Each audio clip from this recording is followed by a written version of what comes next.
From the realms of darkest wish, our story tonight, Ignor and Dr. Finklesteam, Part 1, by A.C. Salter.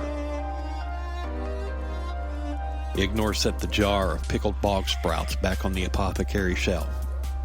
His hand was trembling, and the glass chinked against a bottle of nude eyes, causing the small orbs inside to bounce in a cloudy brine. Ignor! The master boomed from across the laboratory. What have I told you about eating the specimens? Not to eat them, master. Ignor replied, the words spilling forth from his deformed mouth, each syllable as mangled as the swollen tongue which formed them. Sorry, master, but they taste divine. That particular jar has matured for almost 30 years and... No more! Dr. Finklesteam shouted. Ignor's shadow matched his stooped frame as he cringed away from his master, the bloated hump on his back striking a gas lamp and making it swing. The rocking light made strange shapes from the already strange objects that lay about the chamber. I blame myself, the doctor continued, absently tightening the device which held the strange crystal. When I created you, I should have found a smaller mouth, or at the very least, a cadaver with a slighter gullet. And for God's sake, stop picking at your stitches. The thread which held Ignor's hand to his wrist had begun to slip through the neat stitching, leaving a long piece of catgut dangling. If he didn't tie a knot in the end, his hand would simply fall off, like his thumb had days earlier. He left the thread alone and shuffled around the ancient workbench to join his master, his left foot dragging over stone floor and leaving a trail in the dust.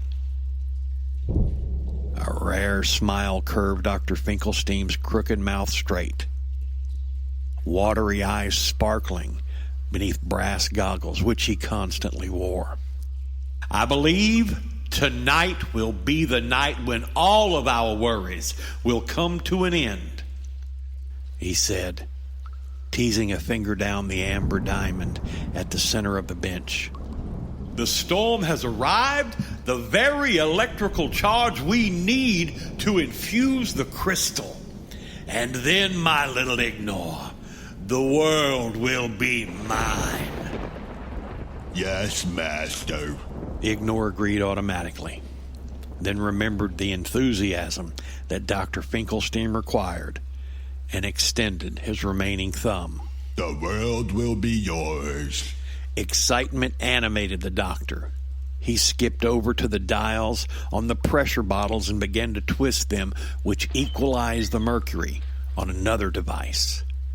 That, in turn, opened the laboratory roof. Quickly, Ignor, the rod! Extend the rod! Limping to a worn wheel, Ignor began to turn the contraption and extend the silver pole up through the ceiling and out into the night. Instantly, the wind gripped onto it, and the entire pole wobbled at the mercy of the elements. Just think, Ignor. The power of the genie in that diamond will be mine. I can have anything, do anything, and be whatever I desire. Sticking his thumb up once again and grinning so tight that it pulled at the stitches which held his nose, Ignor replied, Yes, master. Very good. Imagine absolute power. The thought is so grand that I don't know where to start first. What would you wish for, Ignor? A pickled bog sprout? Dr. Finklesteam paused turning a dial to fix him with a mystified glare. Bog sprout? But the power is limitless, Ignor. You could have anything at all. Maybe 2 pickled bog sprouts? Shaking his head, the master returned to fiddling with the dials, turning the pressure until a series of cylindrical tubes whistled steam through their fluted tops. I sometimes forget, Ignor, that you have yet to experience life outside of this castle, where I, on the other hand, will not waste the potency. I have a heavy heart, and it desires to be sated. Ignor cast a furtive glance to the shelves of specimens. He had what his heart desired at least once a day, sometimes two. Not that the master would have been happy with that knowledge. Lightning cracked a flickering wedge through the darkness above, illuminating the laboratory better than the gas lamps that hung from the brackets around the cold walls. It was closely followed by a chest-reverberating rumble of thunder. Dr. Finklesteam raised his head and stuck his tongue out to catch the first drops of rain. Tastes like it's going to be a belter, Ignor, he said, then drawing his waistcoat tight, strode in the direction of the spiral staircase that would bear him to the roof. He paused before disappearing around the bend. Ignor, give the crystal another polish. I want it gleaming so I can see my face grinning upon its surface. Yes, master. And careful you don't look into it yourself. I don't want you scaring the genie. Ignor shook his head the best he could, his loose ear flapping like the outer leaf of a well-aged cabbage. No, master. With the doctor gone, Ignor shuffled closer to the device on the workbench, biting his tongue in concentration as he delicately unscrewed the brass fitting which clamped it in place. Once loose, he wiggled it free and held it in his palm. It was the size of a hen's egg, although a lot heavier.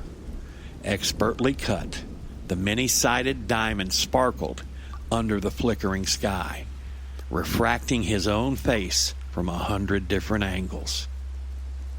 Ugliness staring in, Ignor wondered if the genie inside was staring out.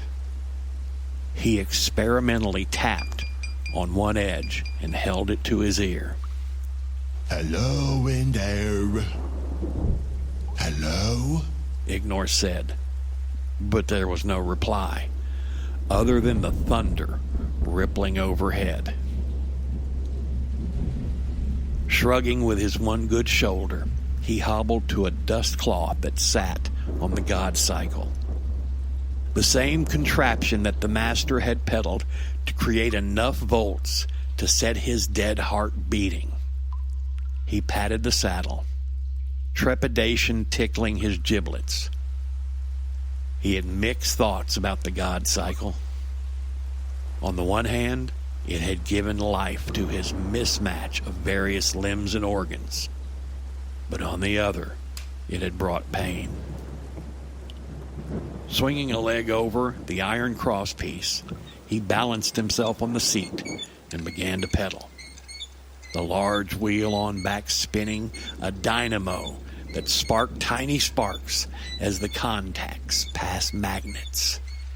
He hummed a nursery rhyme as he worked, polishing the amber diamond. He didn't know where the song came from or how he knew it.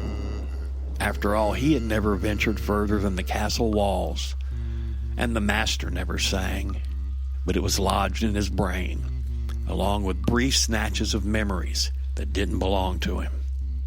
The souls that own the original parts to his body may have departed to the next life, yet their flesh remembered. All those experiences his muscles gained, the skills, the capabilities, wrapped up and infused in the network of nerves and cells, which he used to do his master's bidding. Yet he couldn't do any one thing very well. Ignor was sure that when his master dug up the bodies to harvest parts, he stole a left hand from a right-handed person and a right hand from a left-handed person. Why else would he be so clumsy? And the legs, he was sure, came from an orangutan. Maybe, he thought, if the master had only used one body to create him, he would function better. The parts would fit snugly, and there would be little need for all the stitching, which puckered the skin and was constantly coming loose. But then thoughts were dangerous. The master said so, and Dr. Finklesteam was the cleverest person he knew, albeit the only person he knew. Bringing the crystal to his mouth, he breathed on it, fogging up the faces before wiping them clean. The master is supremely clever, he whispered, his gaze falling on the box-shaped invention that slept quietly under a blanket in the corner of the chamber. It was a machine that turned lead into gold. A mastery of engineering covered in steaming pipes, whizzing wheels, and mirrors. Dr. Finklesteam had bought as much lead as he could afford, and even stripped it from roofs. They had leaky rafters for a while, but they had piles of gold, tons and tons of the stuff, enough to alter the economics of the world, whatever that was. But when the weather became a problem, and the master set about finding material to fix the roof, he couldn't find any lead. Not a single ounce of the dull gray matter could be located. Ignor chuckled at this memory. But the master is supremely clever. We have piles of gold, so he invented a machine that turns gold into lead, he explained, looking into the diamond. That device sat beside the other, gathering dust, with a single slate board hanging between the pair. Written in chalk, scrolled in the master's hand, were the words, "The yin and yang of wealth. Only use in an emergency." Ignor didn't know what that meant, and the master told him that was a good thing. Ignorance is bliss, he would say. The trouble with Dr. Finklesteam is that he's too cleverly successful. His inventions worked so well, they pushed him beyond the boundaries of triumph all the way back into failure. Like the weapon of mass destruction, the acornic bomb, it sat in pieces, cluttering up the shelves in the other corner of the laboratory. A prince from a neighboring country had commissioned the doctor to build a weapon that would annihilate the king, whose armies had been ransacking his lands. Dr. Finklesteam spent an entire month inventing the acornic bomb, a masterful contraption that had the power to split an acorn so precisely that it caused a chain reaction. An explosion with such devastating energy that it would knock buildings and trees flat, while creating a huge mushroom-shaped cloud. Boom! Ignor said, spreading his arms wide for enthusiasm. The master had drawn up the blueprints and presented them to the prince, who was more than happy with the idea. But some days later, before the doctor had built the acornic bomb, the prince returned. Apparently, news of the devastating bomb had reached the king, and he had instantly surrendered. The thought of unleashing such devastation on his lands had him calling for immediate peace. And the first thing that was drawn up in the treaty was the prohibition of any weapons of mass destruction. The acornic bomb was dismantled before it had ever even been made. You see, Dr. Finklesteam is so successful, he fails, Ignor explained to the crystal. It reminded him of the time when the master built a giant flying bird made from paper and wax. Ignor had watched him through the only window in the lab. It was marvelous, the way the craft rose and fell with the wind, flying high into the big, bright blue sky to glide into cotton-white clouds. It was a sight to behold. And when Dr. Finklesteam came plummeting down, because the paper became soggy and the wax gloopy, he had the foresight to learn how to swim, for the lake in which he landed was rather large. I say landed. The master explained that it was a controlled dive and not a crash like I suggested when he came squelching back into the lab. Ignorance is bliss. Sometimes the doctor would tell me that he wishes the roles could be reversed, so that he could do mindless tasks without the worry of the next invention that plagued him. The simple life of a carefree underling, instead of having the mind of a genius. Who are you talking to? Nobody, master. Ignor replied as he stopped pedaling. The sudden pause in work caused the orangutan muscles to bunch up like coiled spring, his knee joints creaking with the pressure. Talking to yourself is the first sign of madness, Ignor. Dr. Finklesteam explained, a row of magnifying glasses sitting over one of his eyes, making him seem like one of the tiny creatures that you can glimpse through a microscope. It swiveled as he spoke. If only we could swap for a time, Ignor. My head gets so painfully full, and yours is so vastly empty. Yes, master. Ignor agreed as the doctor retreated up the stairs once again. If only we were to swap for a little time. The rear wheel of the God cycle was still spinning, and a minute spark arced across the gap to the static on his hairy legs. Ignor yelped as his body involuntarily jolted and his hand shot skyward.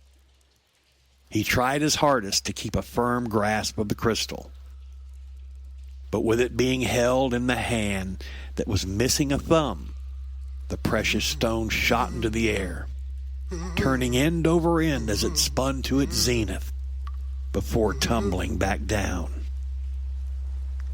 Sucking on his only tooth, Ignor held his breath as he watched the diamond fall, its polished surface reflecting the soft glow and projected the light along the hard floor it was destined for. No! Ignor cried as he dived from the God cycle. His bloated ape-like body stretched as he descended, crooked fingers extending to their limits, joints cracking, knuckles popping, stitches tearing.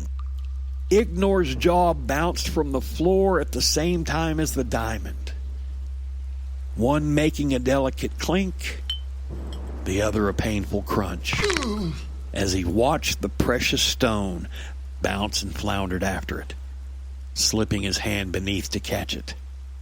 The point hit his palm, puncturing his skin and sending a fresh shock of pain to join the rest that racked his body.